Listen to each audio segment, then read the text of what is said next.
Hello everyone and welcome to another track guide video, and today we got Autopolis in Group 2, and for this one I just decided to go with this NSX in, of course, Group 2, and I will be using racing soft tires in this video. So without further ado, let's get going.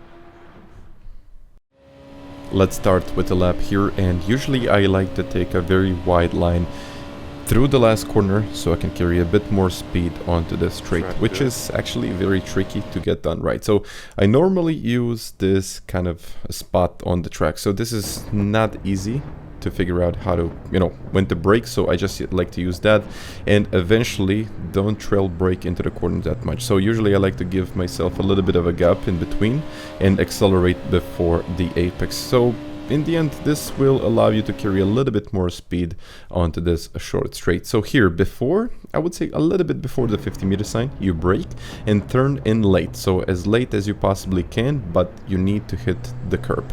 So without hitting the curb, this is just going to be much slower, especially like in these special corners. I mean, I'm not really sure how to call them, but they are very difficult to get done right every single time. So I normally use the downshifts to rotate the car, something like that you will see here, using the curb for a reference, and then going in and rotating the car, going from second into first, and then upshifting into second, just to give myself a little bit of that traction. And you don't need to be careful when you accelerate. The car will naturally kind of stabilize it. So here I'm looking at the curb once again, going in, and I just want to tap the brakes a little. I mean, I'm not talking about a huge, like a it's a very subtle tap on the brakes. And then when you see the mark on the right, this is my usual reference point when I'm trying to figure out, like, should it be acceleration point or not.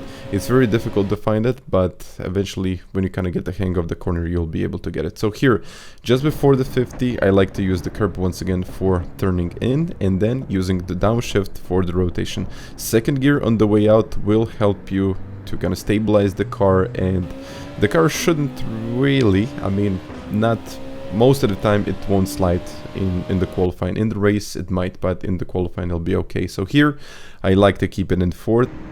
Actually, this is later than the 50, and I don't upshift, I don't downshift, because the car might get unstable. So just keep it in that one gear, a very subtle tap on the brakes like I'm doing it here. Rotation third gear, up shifting into fourth, just to give myself a little bit more acceleration.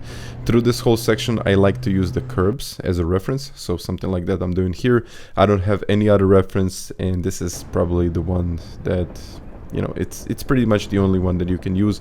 You can use other things, but curbs, for example, like here for the acceleration, when I get close to the curb, I like to start accelerating, but this time in third gear.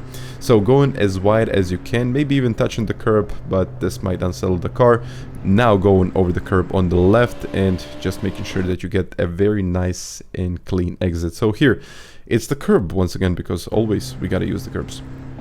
Brake before the curb on the right, and just when you're in the middle of the corner, I like to kind of give myself a little bit more tap onto the brakes to rotate the car better. Looking to the left, this is usually the upshift sign and acceleration zone. It depends on the angle you took into the corner, but this kind of should allow you to get kind of a good reference and a good indication when to put the power down, and in which area you should put power down or accelerate. I mean, it depends. As I always say, it really depends on the angle into every single one of these turns, so just make sure that you take that into account. But guys, I really hope you enjoyed this one. If you did, you can always smash the subscribe button, and once again, thank you very much for watching, and I'll catch you next time. Bye.